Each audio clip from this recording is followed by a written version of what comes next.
স্মরণ করে। অন্য একটা হাদিসের মধ্যে আছে, যদি কোনো ব্যক্তি প্রতিদিন 20 বার মৃত্যুর কথা স্মরণ করতে পারে আর ওই দিন যদি তার মৃত্যু হয়, তাহলে সেই ব্যক্তি শহীদি মর্যাদা লাভ করে। বলেন সুবহানাল্লাহ। শহীদদের কোনো হিসাব নিকাশ নাই, তারা মরতে দেরি, জান্নাতে যাইতে দেরি নয়। আমরা যদি প্রতিদিন 20 বার মৃত্যুর কথা স্মরণ করতে পারি, তাহলে আমাদের ওই দিন যদি মৃত্যু হয়, শহীদি মর্যাদা আমরা লাভ করতে পারবো।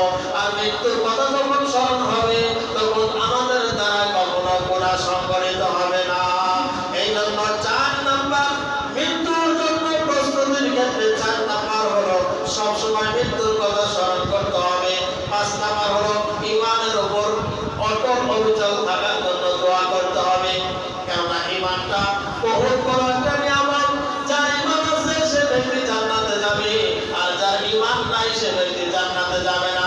এই জন্য মৃত্যুর ঈমানের উপর যেন অটল থাকতে পারি, এই জন্য সব সময় আল্লাহর কাছে দোয়া করতে হবে, পরওয়ারদিগার আমার মৃত্যুটা যেন ঈমানের হালতে হয়। এই জন্য মৃত্যুর 5 নম্বর প্রস্তুতি হলো ঈমানের উপর অটল অবিচল থাকার জন্য আল্লাহর কাছে দোয়া করা। আমরা দোয়া করতে পারবো না ইনশাআল্লাহ। 6 নম্বর হলো ওসিয়ত নামা লিখে যাওয়া। মৃত্যুর জন্য 6 নম্বর প্রস্তুতি হলো ওসিয়ত নামা লিখে যাওয়া। ওসিয়ত এটা গুরুত্বপূর্ণ একটা বিষয়। আপনি মারা যাওয়ার পরে, আপনার মারা যাওয়ার পরে কি কি করবে সেই বিষয়ে ওসিয়ত করে যাওয়া। এই ওসিয়ত যেমন মৌখিকও বলা যায়, আবার লিখিত লেখাও যায়। তো মৌখিক বলা থেকে উত্তম হলো লিখে যাওয়া। এজন্য সাহাবায়ে কেরাম কখনো ওসিয়ত লেখা ছাড়া রাত্রে ঘুমাইতেন না। এক সাহাবীর ব্যাপারে আসছে যে তিনি কখনো কোনো সময় ওসিয়ত লেখা ছাড়া তিনি রাত্রি অতিক্রম করেন না। এই জন্য কোনো মুসলমানের জন্য এই অধিকার নাই যে আমার একটা রাত্র অতিবাহিত করলো বা এমন একটা দিন অতিবাহিত করলো যে দিনে বা যে রাত্রে তিনি ওসিয়ত নামা লেখেন নাই। কেন আমরা তো জানি না কোন সময় আমাদের মৃত্যু হয়ে যায়, এটা তো আমরা জানি না। এই জন্য ওসিয়ত লিখে যাওয়াটা অর্থই হলো আপনার মৃত্যুর পরে আপনি কি কি বিষয় আপনি মৃত্যুর পরে করতে পারবেন সেই বিষয়টা আপনার ডায়েরির ভিতরে লিখে যাওয়া। এটা অত্যন্ত গুরুত্বপূর্ণ একটা বিষয় ওসিয়ত। এজন্য যেমন হঠাৎ করে যদি আমরা মরে যাই, তাহলে আমাদের কত দায় ঝামেলা থাকে, যে ব্যবসা বাণিজ্য এই সেই কত টাকা পয়সা লেনদেন, আর যদি খাতার ভিতরে লিখে দেওয়া হয় যে এত টাকা আমাকে পাবে, অমুক থেকে এত টাকা আমি পাবো, বা তার মৃত্যুর পরে কি কি করবে সেই বিষয় যদি লিখে যায়, তাহলে কিন্তু তার জন্য একবারে সহজ হবে। শুধু তাই নয়, ওসিয়ত করার ক্ষেত্রে যে বিষয়টা ফরজ এবং ওয়াজিব, ওই বিষয়টা গুরুত্ব দিয়ে ওসিয়ত করে দেওয়া। যেমন আমাদের জিম্মায় যদি কারো জিম্মায় যদি ফরজ নামাজ কাজা থাকে, তাহলে সেটাও ওসিয়ত নামার ভিতরে লিখে দেওয়া যে আমার জীবনে এত অর্থ নামাজ কাজা গিয়েছে। অর্থাৎ নামাজ যদি কাজা থাকে সেই বিষয়ে ওসিয়ত করে যাওয়া, যাকাত যদি কাজা থাকে সেই বিষয়ে ওসিয়ত করে যাওয়া, রোজা যদি কাজা থাকে সেই বিষয়ে ওসিয়ত করে যাওয়া, হজ যদি কাজা থাকে বন্দি হজ করার জন্য ওসিয়ত করে যাওয়া। অর্থাৎ আপনার মৃত্যুর পরে আপনি কি কি করবেন, আপনার মৃত্যুর পরে আপনি আপনার ওয়ারিসদেরকে কি কি কাজ করার কথা বলবেন, সেটাকেই বলা হয় ওসিয়ত। আর ওসিয়ত করার দ্বারাই কিছু ফায়দা আছে।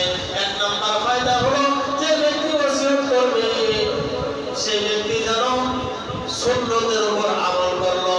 2 নম্বর হলো যে ব্যক্তি ওসিয়ত করবে সে যেন আল্লাহর তাকওয়া এবং ভয় নিয়ে সে ব্যক্তি দুনিয়া থেকে বিদায় হলো। যে ব্যক্তি ওসিয়ত করবে সে যেন শাহাদাত এবং আল্লাহর ধ্যানের উপরে ইন্তেকাল করলো। যে ব্যক্তি ওসিয়ত করে গেল সে যেন ক্ষমা প্রাপ্ত হলো। বলেন সুবহানাল্লাহ। ওসিয়ত করে যাওয়ার অর্থ হলো তার মৃত্যুর পরে তার ওয়ারিসরা কি কি করবে সেই বিষয়টা লিখে যেতে হবে। যে বিষয়টা যত গুরুত্বপূর্ণ তত গুরুত্ব দিয়ে ওসিয়ত নামার ভিতরে লিখতে হবে। এই জন্য কারণ আমরা কোন সময় কখন না কখন মারা যায় এটা আমরা জানি না। এই জন্য ওসিয়ত করে যেতে হবে। শুধু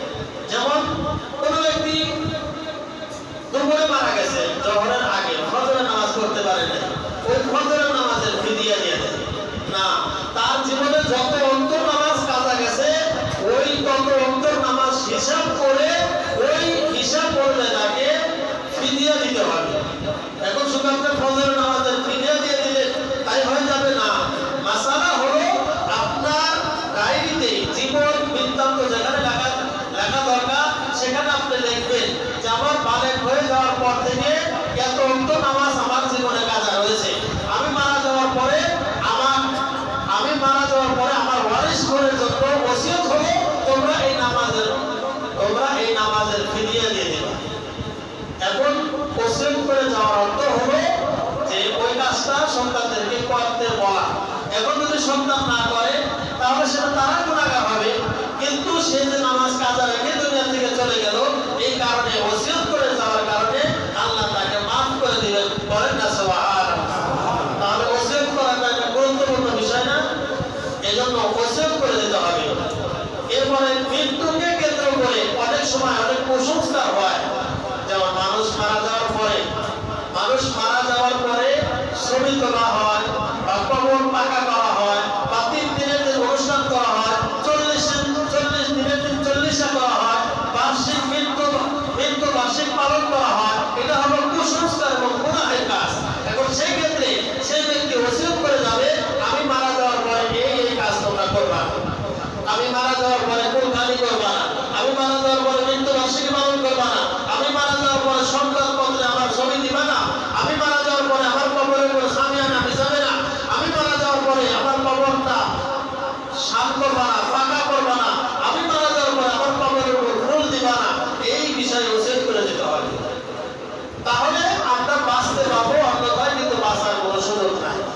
এজন্য মৃত্যুর জন্য 6 নম্বর প্রস্তুতি হলো ওসিয়তনামার ভিতরে লিখে দেওয়া, অর্থাৎ ওসিয়তনামা লিখে দেওয়া। 7 নম্বর হলো সদকায়ে জারিয়া করা।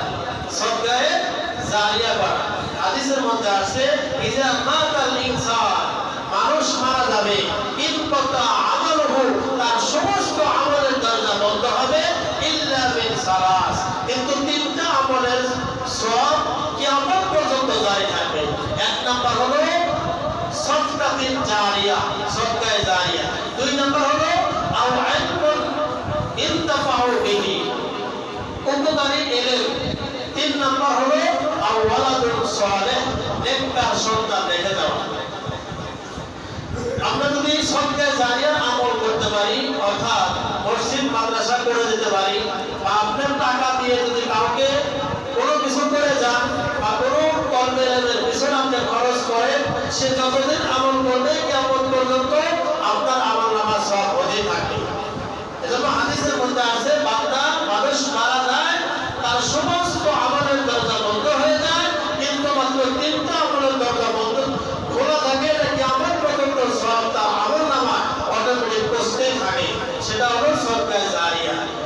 এজন্য 6 নম্বর মৃত্যুর জন্য প্রস্তুতি হলো যে সদকায়ে জারিয়া আমল করে যাওয়া।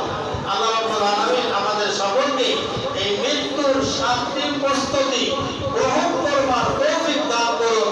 সকলে বলে আমিন। আল্লাহ রাব্বুল আলামিন আমাদেরকে যথাযথ সময় আমরা যেন সব সময় এই প্রস্তুতিগুলো নিয়ে আমরা জীবনযাপন করতে পারি। ওয়া মা আলাইনা ইল্লাল বালাগ।